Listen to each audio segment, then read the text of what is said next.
तो बहुत सारे लोग प्रश्न पूछते हैं या फिर ऐसा कहते हैं कि शिव जी पे दूध क्यों चढ़ाया जाता है, दूध ना चढ़ाए तो कितना अच्छा, वो दूध किसी गरीब को दे दिया जाए। हाँ, तो मैं इस बारे में, जो लोगों को गलत फहमियां हैं कि शिव जी पे दूध नहीं चढ़ाना चाहिए, चढ़ाते हैं तो क्यों चढ़ाते हैं और नहीं चढ़ाने से क्या होगा, तो ये मैं आपको बताने जा रहा हूँ। तो ये आपको ठीक से समझ लेना चाहिए कि जो शिवलिंग है, वो शिवलिंग एक विशिष्ट आकार का होता है, जिसके अंदर ब्रह्मांड की जो ऊर्जा है सतत बहती है, जिसको विश्व शक्ति कहते हैं। ब्रह्मांड के कोने कोने में परमात्मा की ऊर्जा बहती है, लेकिन उसको हम पकड़ नहीं पाते, हमारे पास वो यंत्र नहीं है, हमारे पास वो डिवाइस नहीं है जिसकी वजह से हम उस ऊर्जाओं को एकत्रित कर पाए।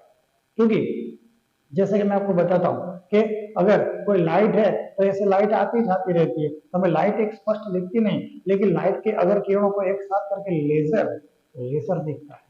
तो इस तरह से परमात्मा की विश्व शक्ति पूरे ब्रह्मांड के कोने कोने में है, लेकिन हमें महसूस नहीं हो पाती।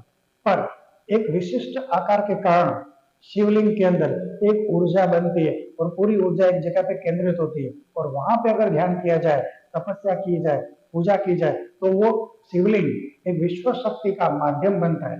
वो शिवलिंग परमात्मा नहीं है, शिवलिंग एक विशिष्ट पत्थर के द्वारा निर्माण किया हुआ आकार है, जिसके अंदर विश्व शक्ति वहां पे जाके संग्रहित होती है, और वहां पे विशिष्ट रूप से प्रत्यक्ष समय वहां पे बैठे तो ध्यान लगाए तो महसूस होता है, क्योंकि शिव जी ने ध्यान किया था। दूसरा, ये जो शिवलिंग होते हैं वो पत्थर में से बनाए जाते हैं। तो पत्थर विशिष्ट प्रकार के पत्थर होते हैं, कोई भी पत्थर को उठा के ऐसे आकार नहीं दिया जाता, कोई भी पत्थर में से ये शिवलिंग नहीं बनता। एक विशिष्ट पत्थर होता है जिसके अंदर ऊर्जा सतत बहती रहती है, और पत्थर की एक प्राण प्रतिष्ठा नाम की एक विधि होती है, वो की जाती है। अगर प्राण प्रतिष्ठा के बारे में आप नहीं जानते तो शिव जी को दूध चढ़ाना, शिव जी को बारे में कुछ बोलना या लिंग के बारे में कुछ बोलना, तो आपको ये आगे बात नहीं करनी चाहिए। तो सबसे पहले प्राण प्रतिष्ठा क्या है वो हमें ध्यान से समझना चाहिए। कोई भी इंसान कोई भी इंसान अगर ध्यान में बैठता है तो बरसों तपस्या के द्वारा वो उसकी प्रकृति के साथ समरस हो जाता है, प्रकृतिमय हो जाता है, क्योंकि उसका शरीर पूरा प्रकृति से बना हुआ है। प्रकृति में पृथ्वी तत्व है, तो हमारी चमड़ी है वो पृथ्वी तत्व से बनी हुई है, क्योंकि भोजन ग्रहण कर करके ही तो हम बने हुए हैं, तो हमारा जो शरीर है वो पृथ्वी तत्व से बना हुआ है। दूसरा दूसरा तत्व है जल तत्व। जल तत्व हमारे शरीर में जो ब्लड सर्कुलेशन होता है वो जल तत्व के कारण है। अगर जल ही नहीं है तो हमारे शरीर में ब्लड सर्कुलेशन होगा कैसे। तीसरा है अग्नि तत्व। तो हमारे बाहर जो अग्नि तत्व है, इस तरह से हमारे अंदर एक शरीर के अंदर पेट के अंदर जठरा अग्नि जलती रहती है, हम कुछ भी खाना खाए तो खाना पच जाएगा। उसके बाद अग्नि के बाद आता है वायु तत्व। जब हम श्वास लेते हैं तो श्वास अंदर जाएगा और पूरे शरीर में फैल जाता है ऑक्सीजन के द्वारा, तो हमारा शरीर एकदम स्वस्थ रहता है। उसके बाद आता है आकाश तत्व। आकाश तत्व गले के अंदर होता है, और आकाश तत्व मतलब क्या, एक जगह। जैसे कि ब्लड सर्कुलेशन करना हो तो कोई जगह है जहाँ पे वो ब्लड जा रहा है, अगर जगह ही नहीं है तो ब्लड वहां जा ही नहीं सकता।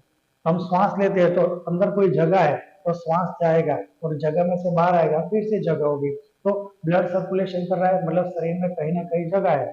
सांस अंदर बाहर जा रही है तो शरीर में कहीं ना कहीं जगह है मौजूद है। तो अगर जगह ही नहीं है, आकाश मतलब अवकाश ही नहीं है, तो शरीर के अंदर कोई गतिविधियां हो ही नहीं सकती। तो गतिविधियां होने के लिए शरीर में खाली जगह होगी ही, तो उसको अवकाश तत्व या आकाश तत्व कहते हैं। दूसरा, ये पांचों तत्व प्रकृति में ऑटोमेटिक अपना काम करते हैं। तो प्रकृति में जिस तरह से पांच तत्व ऑटोमेटिक काम करते हैं, तो इस तरह से हमारे शरीर में भी ये पांचों तत्व ऑटोमेटिक काम करते हैं। प्रकृति को कंट्रोल करते हैं परमात्मा। अब हमारे शरीर में पांच तत्व अगर कोई कंट्रोल करने वाला नहीं होगा तो ये पांचों तत्व बिखर जाएंगे। तो परमात्मा ने हमारे अंदर एक आत्मा डाली है, ये यहाँ से होती हुई सहस्त्र चक्र में से होती हुई, अग्नि चक्र में से होती हुई हृदय में जाके बैठती है और पूरे पांच तत्वों को कंट्रोल करती है। जैसे परमात्मा प्रकृति के पांच तत्वों को कंट्रोल करते हैं, इसी तरह से हमारे शरीर में आत्मा प्रवेश करके हृदय में बैठ के पूरे पांचों तत्वों को कंट्रोल करती है। लेकिन अगर ये आत्मा, हमारी शुद्ध और पवित्र आत्मा शरीर में से निकल जाए तो ये पांचों तत्व बिखर जाते हैं, शरीर नष्ट हो जाता है। तो अगर आपका शरीर, मेरा शरीर अगर ठीक से काम कर रहा है तो इसका एक ही कारण है, परमात्मा का एक रूप जो शुद्ध और पवित्र आत्मा के रूप में हमारे अंदर बैठा हुआ है और हमारे पांचों तत्वों को संतुलित रखता है। पर जब तक हम आज्ञा चक्र तक विकसित नहीं हो जाते, हम अपने ही बारे में नहीं जान सकते। क्योंकि अपने आप को जानना यहाँ पे आज्ञा चक्र में होता है। पहले सबसे पहले शुद्ध होता है मूलाधार चक्र, जो पृथ्वी तत्व का है। पृथ्वी तत्व के बाद जल तत्व शुद्ध होता है, उसके बाद शुद्ध होता है अग्नि तत्व, उसके बाद शुद्ध होता है वायु तत्व, उसके बाद शुद्ध होता है आकाश तत्व, उसके बाद शुद्ध होता है आज्ञा चक्र। जब तक ये पांचों तत्व शुद्ध नहीं होते, हम अपने ही बारे में नहीं जान सकते। तो जब तक पांचों तत्व शुद्ध हो जाए, तब उसके बारे में खुद को ही जानने का नाम आत्मज्ञान है। अब ये आत्मज्ञान जब हो गया, तो और एक लेवल बचता है सातवां कक्षा। सातवीं कक्षा के अंदर अगर आत्मा सातवें चक्र तक पहुंच जाती है, तो उसको पूरे ब्रह्मांड का ज्ञान हो जाता है, परमात्मा का ज्ञान होता है, आत्मा और परमात्मा का संपर्क हो जाता है, जीव और शिव का मिलन हो जाता है। तो ऐसी स्थिति में अगर कोई महापुरुष पहुंचा है, तो इतना ज्ञान प्राप्त करने के बाद वो अपना शरीर ऐसे ही नहीं छोड़ सकता, अपना ज्ञान ऐसे ही नहीं गंवा सकता, क्योंकि प्रकृति से जुड़े हुए तो अष्ट सिद्धि नवनिधि उसके अंदर उत्पन्न होते हैं। तो वो क्या करता है, तो उनको तो ये ऊर्जाओं की जरूरत नहीं है, इन सिद्धियों की जरूरत नहीं, उनको ये प्रश्न हल नहीं करने, क्योंकि वो प्रश्नों से बाहर निकल गए, लेकिन उनके पास जरूर ये सिद्धियां, ये ऊर्जा आई है, तो वो अपने ऊर्जा को ऐसे व्यस्त नहीं कर सकते। तो उनको एक विश्व शक्ति का माध्यम चाहिए। उस विश्व शक्ति के माध्यम से वो एक ऐसा आकार जिसके अंदर अपनी ऊर्जा स्थानांतरित कर सके। वो तो अपने जीवन में बहुत सारे लोगों को समझाते हैं कि मैंने जो साधना की, ऐसा साधना अगर कोई कर पाए, तो अपने शिष्य को ही वो पूरा गुप्त रहस्य और ज्ञान दे देते। पर अपने जीवन काल में बहुत सारे लोगों को समझाने के बावजूद उनको कोई इंसान नहीं मिलता तो जो उनका पूरा ज्ञान, पूरा रहस्य सीख पाए, पूरा ज्ञान का खजाना सीख पाए, तब वो आखिर में किसी एक शिवलिंग का स्थापना करते हैं, क्योंकि शिवलिंग का आकार ही ऐसा है जो विश्व शक्ति को संजो सकता है, विश्व शक्ति को अपने अंदर कनेक्ट कर सकता है, विश्व शक्ति को अपने अंदर संभाल सकता है। तब वो अपना पूरा प्राण, प्राण प्रतिष्ठा मतलब पूरे प्राण की प्रतिष्ठा, अपनी पूरी ऊर्जा, पूरा श्वास, पूरी एनर्जी, पूरी साधना, पूरी शक्ति, पूरा अनुभव अपना प्राण प्रतिष्ठा कर देते हैं उसके अंदर, फिर अपना शरीर छोड़ते हैं। ये दुनिया में जो चल रही है प्राण प्रतिष्ठा, ये 3 दिन तक सब लोग आते, मंत्रोच्चार बोलते और प्राण प्रतिष्ठा हो गई। नहीं बाबा, ऐसा नहीं होता प्राण प्रतिष्ठा। प्राण प्रतिष्ठा मतलब अपने प्राण ही त्याग देते हैं उस शिवलिंग के अंदर, और फिर मुक्त होकर परमात्मा तक जाते हैं। मतलब सिर्फ उनका आत्मा ही परमात्मा को मिलन करती है, लेकिन प्रकृति की जो ऊर्जा प्राप्त की है, प्रकृति में से जो अनुभव प्राप्त किए, प्रकृति में से उन्होंने जो कुछ भी सीखा, वो अपनी पूरे की ऊर्जा और ज्ञान, पूरा ऊर्जा और ज्ञान अपना शिवलिंग के अंदर स्थापित करके ही अपना प्राण छोड़ते हैं। तो इसको कहते हैं प्राण प्रतिष्ठा। अब ये प्राण प्रतिष्ठित जो जगह है, जो उसके अंदर बहुत टाइम तक, बहुत समय तक जितने लोग उसकी पूजा करते हैं, वो ऊर्जा का क्षेत्र बढ़ता ही जाता है, बढ़ता ही जाता है। तो उस ऊर्जा क्षेत्र को, उस शिवलिंग को संभालने की बेहद आवश्यकता होती है, क्योंकि पत्थर का बना होता है। लेकिन इंडिया में गर्मी का माहौल होने के कारण इसके अंदर क्रैक आ सकता है। अगर उस महान पत्थर के अंदर, जिसके अंदर किसी साधु तपस्वी ने अपने जीवन की पूरी ऊर्जा उसके अंदर प्रवाहित कर दिए, और वो पत्थर में क्रैक आ गया, तो पूरी ऊर्जा नष्ट हो जाती है, किसी का भी वहां पे भला नहीं हो सकता, किसी को भी आध्यात्म के ज्ञान में आगे नहीं बढ़ सकता। तो उसको शिवलिंग को संभालना बेहद जरूरी होता है, तो उसको गर्म ना हो और उसके अंदर क्रैक ना आए, और ये ऊर्जा स्थानांतर एक जगह पे बनी रहे, तो उसके ऊपर सतत पानी चढ़ाया जाता है ताकि वो कूल रहे। लेकिन पानी गर्मी के अंदर, इंडिया की गर्मी के कारण पानी तुरंत बाष्पीभवन हो जाता है। तो क्या किया जाता है, तो उसके अंदर ऐसा प्रवाही डालना पड़ता है जिसके अंदर लॉन्ग टर्म इफेक्ट रहे, तो उसके ऊपर दूध चढ़ाया जाता है। दूध क्या है, पानी के साथ ठंडा भी करता है, और जो छोटे छोटे होल होते हैं शिवलिंग के अंदर, उसके अंदर घुस जाता है और उसको एकदम पैक कर डालता है।